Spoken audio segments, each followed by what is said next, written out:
Roja, un espacio donde jóvenes profesionales discutimos las ideas que pueden hacer del Ecuador un país libre y próspero. Hoy conversamos sobre el rol del Estado y para ello nos acompañan tres invitados. Está con nosotros David de Frank, abogado especializado en Derecho Laboral. Gracias por estar con nosotros. Gracias por invitarme nuevamente a este programa La Píldora Roja, mi querido Gustavo. Un placer tenerte.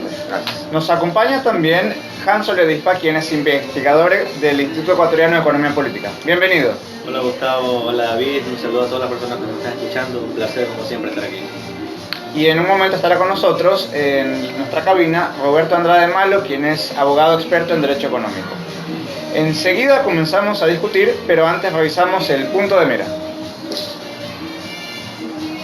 En Ecuador es común la creencia de que es responsabilidad de los políticos hacer feliz a la población. Por lo tanto, se les exige que resuelvan todos los problemas de la sociedad. No solo que ayuden a defender la vida y la propiedad, sino que den educación, que curen las enfermedades, que provean viviendas y que distribuyan la riqueza para supuestamente velar que cada quien reciba lo que merece. Hoy, en la Píldora Roja, nos preguntamos si el rol de los políticos en el poder es realmente otorgar felicidad a los habitantes de un país como si fueran Papá Noel.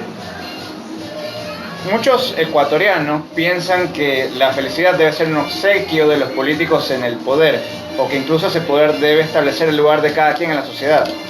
En base a esto y de manera muy concreta, quisiera plantearles, ¿la felicidad debe ser creada por los políticos o más bien la búsqueda de la felicidad es la responsabilidad de cada individuo? En mi opinión, creo que la búsqueda de la felicidad es responsabilidad de cada cual, de cada ciudadano, y no depende de un político ni un funcionario público garantizarla para la ciudadanía o la población. Hans. La felicidad es diferente para cada persona, y entonces dentro de esta misma cabina, tres personas con diferentes formas de ver la vida, con diferentes gustos, con diferentes cosas que nos atraen, con diferentes cosas que nos contentan. Sería imposible que nos pusiéramos de acuerdo cómo definir la felicidad para este pequeño grupo. Peor aún sería darle ese poder a un gobierno, en el caso de Ecuador, para que desde un gobierno se modele la vida de 16 millones o 17 millones de ecuatorianos. Entonces no tiene sentido darle ese poder a alguien más, que es decisión individual propia. Perfecto. Ahora bien, si estamos de acuerdo que los políticos no son responsables de nuestra felicidad y que más bien esto es un asunto estrictamente individual, quiero abrir el debate de este programa con la siguiente pregunta. Entonces, ¿qué debería hacer el Estado y cómo lo financiamos? Bueno, una de las tareas fundamentales de un Estado, en mi opinión, es garantizar la seguridad y la justicia para la ciudadanía. La seguridad estableciendo medios de control o de protección como la Policía Nacional, por ejemplo. Incluso, ¿por qué no?, seguridad fronteriza, un ejército, para garantizar los derechos de los propios ciudadanos. Y la justicia, de una manera transparente, garantizando de que será administrada por jueces no designados a dedo, no designados fuera de un concurso minucioso para determinar sus capacidades reales. Eso en cuanto y obviamente por seguridad también se entiende garantizar un sistema de sanciones. Así como tienes que saber qué es un delito, también sabemos debemos establecer cómo se debe sancionar ese delito, esa falta cometida. Eso. Ahora, ¿qué más debería garantizar el Estado a la ciudadanía? Probablemente se deriven de los primeros que he mencionado, seguridad y justicia. Hablamos también de la obligación del Estado de garantizar a sus ciudadanos el derecho a la vida, el derecho a la propiedad privada y el derecho a la libertad. Hans, ¿cuál es tu lectura de esto? Concuerdo en la parte donde que el Estado tiene que encargarse o un rol que le pudiéramos designar al Estado es la administración de la justicia por medio de la aplicación de la ley. Pero esta ley, tal y como lo has mencionado a breves rasgos, la ley tiene que ser general, la ley tiene que ser igual para todos y tiene que encargarse de velar por la vida y por la propiedad de las personas. Bienvenidos amigos, ya están con nosotros Roberto Andrade Malo y Miguel Villasís Sálava. Bueno, Miguel es un experto en temas constitucionales y como hemos dicho, Roberto es experto en derecho económico. Les planteo la siguiente pregunta, o sea, ya lo habíamos conversado. ¿Qué debe hacer el Estado y cómo lo pagamos? Es decir, si tenemos en cuenta que el Estado no es el responsable de nuestra felicidad y que la felicidad es un tema netamente individual. Por lo tanto, los políticos no son los que deben proveerle la felicidad a los ciudadanos, como si fueran Papá Noel. Entonces, insisto en esto. ¿Qué debe hacer el Estado y cómo lo pagamos? Hola, bueno, muchísimas gracias por la invitación y buenas tardes a todos quienes nos escuchan. Mi nombre es Roberto Andrade y de nuevo, gracias por la invitación. A mí me parece importantísimo, primero lo que tú bien dices, Gustavo, de qué debe hacer el Estado y cómo lo pagamos, porque va implícito en eso algo que muchas veces no pensamos en el día a día. Y es lo siguiente, que la pregunta, ¿qué debe hacer el Estado?, significa que hay muchas cosas que no debe hacer. Y eso es muy importante, muy importante. ¿Por qué? Estamos en 2018 y ya vemos los albores de una campaña electoral seccional en nuestro país, claro, en nuestra ciudad, en nuestra provincia, donde estemos. Y vemos que ya comienzan a aparecer, y seguramente serán más, candidatos que ofrecen, como dicen, el oro y el morro, de todo. No importa, lo que sientan que es lo que la gente quiere en un lugar, eso es lo que van a ofrecer. Sin ponerse a pensar que, bueno, quizás eso no es lo que a ellos les corresponderá realizar de ellos ganar la elección y llegar a la concejalía, la alcaldía o la prefectura. ¿Qué quiere decir esto entonces? Que el primer concepto que yo quisiera que todos los que nos escuchan lo interioricen, y yo sé que muchos ya lo hacen, pero en adelante lo sigan haciendo, es que el Estado debe tener un rol definido. No puede ser una entidad amorfa que va absorbiendo todo lo que podamos hacer y que si el día de mañana nos preocupa X, Y, Z, problemática nueva, bueno, láncele a que el Estado lo haga. No, quizás no todo lo que pasa es culpa o responsabilidad del Estado. Entonces eso es importantísimo, primero. Y digo, yo sé que alguna gente dirá, bueno, es obvio. Y sí, para muchos puede ser obvio, pero para muchos otros no. Es común, entonces sale cualquier problema, el problema del bullying. Entonces el bullying lo tiene que resolver el Estado. Y bueno, quizás claro, no, es decir, bueno, los colegios, la red pública estatal, seguramente ahí tendrá cierta responsabilidad, pero no necesariamente es el Estado el que tiene que ir a resolver ese, por decir, cualquiera de los fenómenos sociales que pueden salir. No sé, Miguel, qué más tenga que aportar. Sí, adicionalmente a lo que ha dicho Roberto, es necesario también que exista un marco legal rígido, es decir, que no, no rígido en el sentido de que no puede evolucionar, porque todas las normas deben evolucionar conforme el tiempo y a las necesidades de la sociedad, pero no puede ser posible que exista pues un Estado, en este caso pues una función ejecutiva, pues las instituciones que legislen diariamente, ¿no? Entonces ahí el rol del Estado se desvirtúa porque se van creando potestades a cada momento, conductas nuevas que ellos eligen tipificar, sancionar, establecer nuevas infracciones que van en todo ámbito y se pueden involucrar en cualquier actividad. Entonces al momento de que esto se vuelve pues incontrolable, es algo que lo hemos vivido pues durante 10, casi 11 años, y es cuando uno no sabe lo que se viene. Entonces cuando el rol del Estado no está definido y las normas no están establecidas claramente en normas de carácter cerrado, pues que te indiquen las sanciones son estas y las conductas son estas, pero si las instituciones crean derecho pues todos los días a través de actos administrativos, de resoluciones, estamos desvirtuando totalmente la labor y estamos desvirtuando totalmente el tema presupuestario, y se vuelve también en un tema demagógico, porque al ver pues la exigencia, la coyuntura política, como tú lo has dicho, pues estamos en un año que va a ser electoral, se trata de generar política pública, se quiere modificar todo sobre la marcha según las necesidades de las encuestas, de la coyuntura, de lo que diga la gente en las redes sociales. Entonces, al no tener pues un marco legal rígido que no se modifica a cada momento, pues estamos a expensas de este libre albedrío que la voluntad de los políticos. Sí, que se transforma en discrecionalidad y posteriormente en abuso. Ok, de acuerdo. Sí, yo quería agregar para las personas que nos están escuchando que cuando estamos hablando de Estado nos estamos refiriendo no a ese concepto que utilizan algunos políticos de que el Estado somos todos nosotros, y nos estamos refiriendo a los que están gobernando, los gobernantes. Y una acotación más, como ya lo mencionó Roberto, el Estado cuesta, tiene un costo. Y obviamente si el Estado es más grande va a tener un costo más grande. Habíamos dicho que el Estado debería enfocarse en seguridad y justicia. ¿Alguna otra función, tal vez? ¿Qué consideran ustedes? A ver, solo para avivar la conversación, ¿verdad? De acuerdo. Entonces, claro, lo que señala Gustavo, seguridad y justicia es las funciones más quizás básicas o mínimas que el Estado debe cubrir. Y ahí viene lógicamente la filosofía política que cada uno siga, ¿no? Entonces, un Estado minarquista es seguridad y justicia, o quizás solo seguridad. Bueno, y eso va aumentando según nuestra ideología.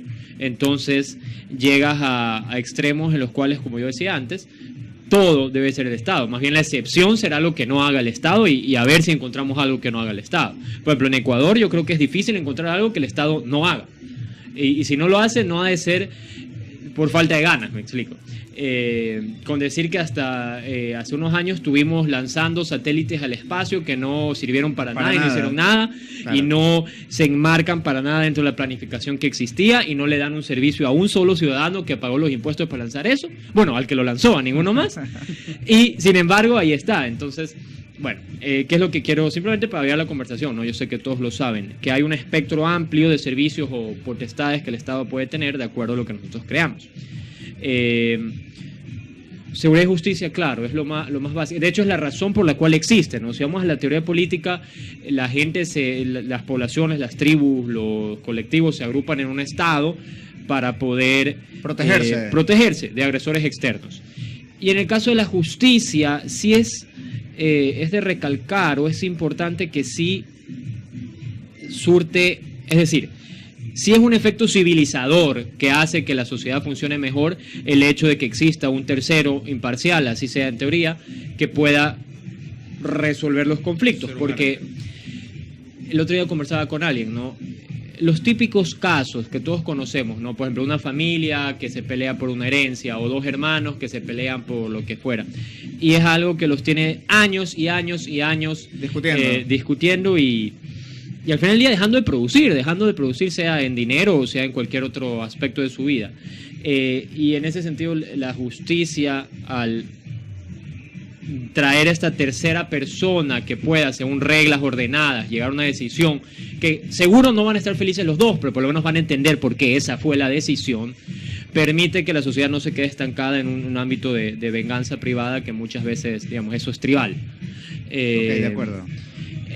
De ahí de acuerdo, la gente la pregunta y la lanzo ahí, me traigo una atribución que no me corresponde, pero les pregunto, por ejemplo, salud pública, educación tal vez, y educación, la mayoría de estados del mundo lo hacen y se lo hacen.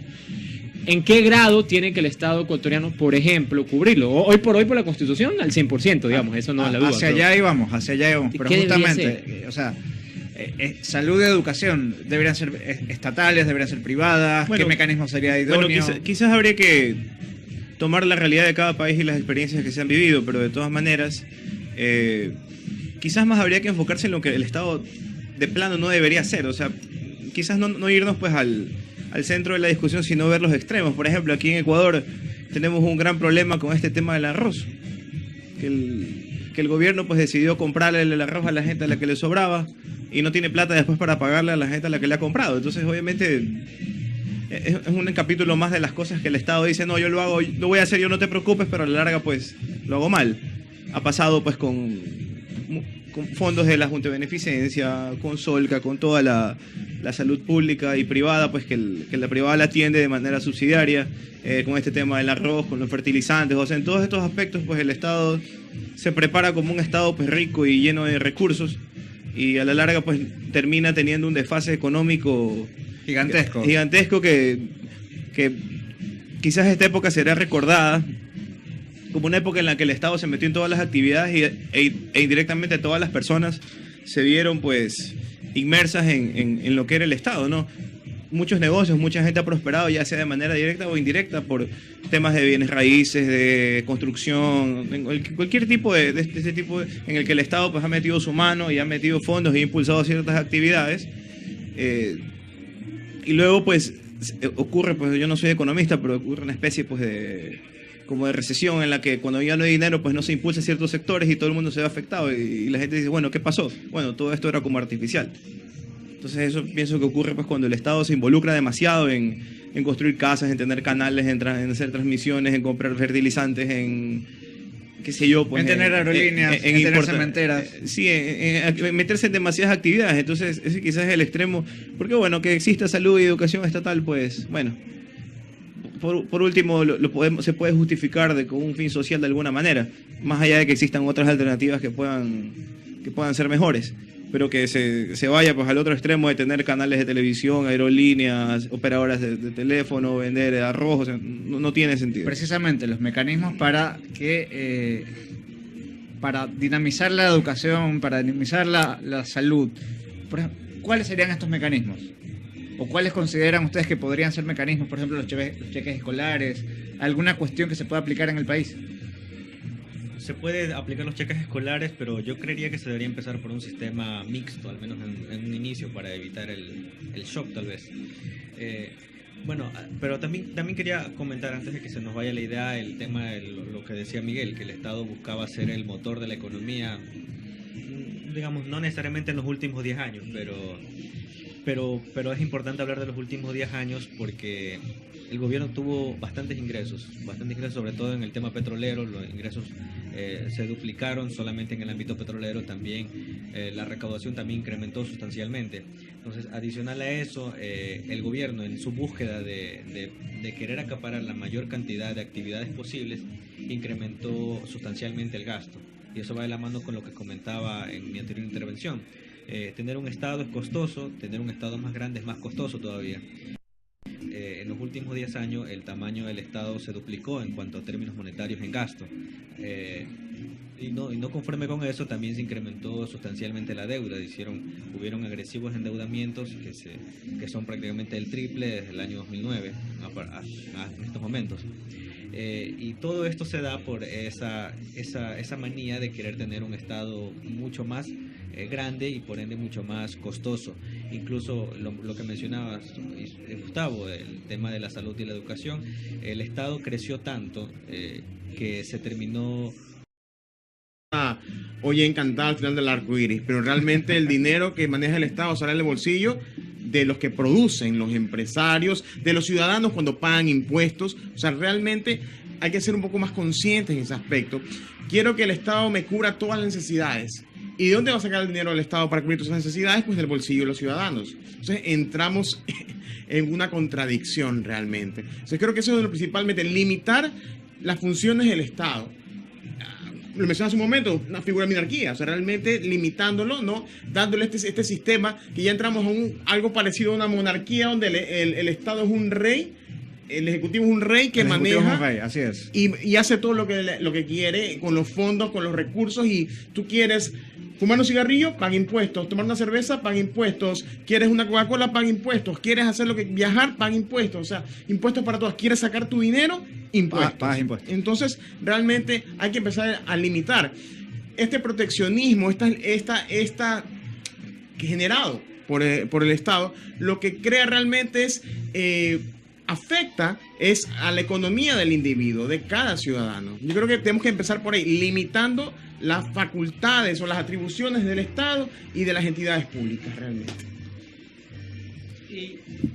Yo pienso que es muy interesante, en la línea de lo que todos aquí hemos venido comentando, es muy interesante ver cuál ha sido la evolución histórica, cómo ha sucedido, cómo han respondido y siguen respondiéndose este debate en otras sociedades del mundo. Por supuesto que viene a la mente la experiencia europea, por dos razones. Porque primero, que en temas de políticas públicas y desarrollo uno siempre debe ver también qué están haciendo allá, porque en general algo bien han hecho alguna vez. Y segundo, porque pareciera que ellos vivieron hace unos años lo que nosotros estamos viviendo ahora. ¿A qué me refiero? Que tuvieron en los 70 una época en la cual los ingresos eran presuntamente ilimitados, luego se enteraron que no, y el Estado tenía funciones que eran así también ilimitadas. Y esto fue luego sucedido por una época en la cual tuvieron que racionalizar todo y decir, no, a ver, sí tiene sentido que el gobierno haga A, B, C, pero no tiene sentido que haga de la D a la ZZ. Entonces, eso fue un proceso interesante. Llama la atención ahora que hace un momento Miguel y Gustavo decían, no, pues que el Estado tuvo aquí y tiene aún aerolíneas, cementeras, medios de comunicación y un largo etcétera. Ver la experiencia, por ejemplo, Reino Unido, ¿no? Que en los 70 tenía hasta el famoso... los autos estos, Land Rover era del gobierno británico en su momento. ¿Y por qué? ¿Por qué el gobierno británico tiene que tener una marca de vehículos que además son vehículos caritos? ¿Por qué? ¿Por qué tiene que hacerlo? No tiene sentido. Entonces comenzaron procesos de devolver esos recursos que nacen en el público, como bien aquí lo han dicho, y devolvérselos al público, ¿no? Mediante licitaciones que sean abiertas, que sean transparentes, etcétera, y que el Estado pueda poner sus recursos, que los aportamos todos, y su concentración en aquello que sí le corresponde hacer. Eso es importantísimo, porque muchas veces decimos, bueno, total, por ejemplo, el caso de los arroceros, que es gravísimo lo que se vive en el sector arrocero, pero habrá quien dice, bueno, total, que lo haga el Estado y está bien porque los arroceros son injustos y que tengan ahí a alguien que les compite. Claro, lo podemos ver así, pero lo que no estamos viendo es, primero, que a la larga ese efecto económico es nefasto, como nos sabrán explicar los economistas. Y segundo, que al tú poner plata de los impuestos y recursos humanos y técnicos al atender eso, necesariamente esos recursos no están yendo a atender las cosas que el Estado sí le corresponde hacer. Hablemos seguridad, justicia, quizás salud, educación, etc. También tenemos que tomar en cuenta que mientras el Estado abarque más actividades, existe una mayor posibilidad de clientelismo, de corrupción, de desviación de funciones, porque al tener pues un Estado una amplia gama de sectores en los que puede colocar personas y que puede destinar recursos, todas las actividades que se realizan son actividades económicas. Es decir, si yo tengo un canal de televisión, a alguien tengo que comprarle pues los servicios para poder levantar la señal, a alguien tengo que comprarle los vehículos, a alguien tengo que pagarle la publicidad. Entonces todas estas actividades que resultan ser actividades económicas pueden verse sesgadas, o sea, pueden tener el sesgo de buscar el beneficio económico particular de alguien cuando esos asuntos no pasan precisamente en la empresa privada. En la empresa privada, pues, en las empresas que lo hacen correctamente y las que subsisten, se procura tener la mejor oferta siempre, ocupar los recursos de la mejor manera y tratar de que la empresa sobreviva y obtenga utilidades, que es lo que le interesa a los accionistas. Y esa es la principal diferencia con el Estado cuando tiene negocios, que el Estado, como no quiere lucrar, pues a veces no importa que tenga pérdidas, que no genere pues una cantidad de dinero, con tal de poder colocar en cargos a gente que yo quiero. Alimentar a las clientelas. Exactamente. Se puede provocar un estado clientelar y mientras más espacios existan, pues esa clientela se vuelve más grande. Entonces, esa es una de las razones principales por las que el rol del Estado, sus actividades deben reducirse al mínimo para que este ámbito de acción sea menor. Sí, yo creo que ya nos estamos... ok. Bueno, el Estado implica control, ¿sí? Y como no hay los criterios adecuados, pues va a implicar aún más control, más burocracia. Como ya lo dije, el Estado implica costos, son gastos que terminamos pagando a largo plazo. Tener un excesivo Estado, excesivas funciones al Estado nos ha traído o hizo que el gobierno gastara mucho dinero en los últimos años, hizo que adicional a eso se endeudara mucho más, y esa deuda, al menos hasta ahorita hay endeudamiento pagadero en el año 2028. Entonces, para tener una idea de lo que está pasando por tener justamente un gran tamaño del Estado, con muchas más atribuciones de las que debería tener. Y eso incluso además pudiera verse como una consecuencia del estancamiento económico, tal vez. Me gusta hablar de lo que pasó antes de esta década del socialismo del siglo XXI. El Estado o el gasto público crecía a la par que la economía, con tasas de alrededor de 4.8%. Luego de que comienza a administrar la Revolución Ciudadana, el gasto se dispara, llega a ser el 11% crecimiento promedio anual, pero la economía comienza a desacelerarse. Entonces, a medida de que el gobierno fue adquiriendo más funciones, ya sea porque compró empresas públicas o porque creó más ministerios, pues de cierto modo hubo más ineficiencia, lo que derivó en en un desaceleramiento económico. La economía se vio muy perjudicada a raíz de que el Estado comenzó a acaparar más actividades. Bueno, totalmente de acuerdo con lo que dice Hans. A medida que el Estado adquiere más obligaciones, entre comillas, más responsabilidades, crece como un elefante blanco que realmente se alimenta con el bolsillo de la ciudadanía, como lo mencioné hace un momento. Por ende, una de las soluciones principales es analizar el sistema, el plan económico del país y determinar cuáles son las atribuciones que un Estado debe tener y hasta dónde llegan sus obligaciones. Y la ciudadanía comprender también de que no es obligación del Estado darle la felicidad tan anhelada. Por todo lo expuesto, debemos recordar que la búsqueda de la felicidad requiere confianza en nuestras capacidades para lograrnos nuestro propio destino y no en delegar esa responsabilidad a los políticos, ya que se ha demostrado sobradamente, y especialmente en los últimos 10 años, que estos buscan capturar el poder para usarlo para su propio beneficio, perjudicando a los demás. El resultado es una destrucción de los valores necesarios para que una sociedad progrese.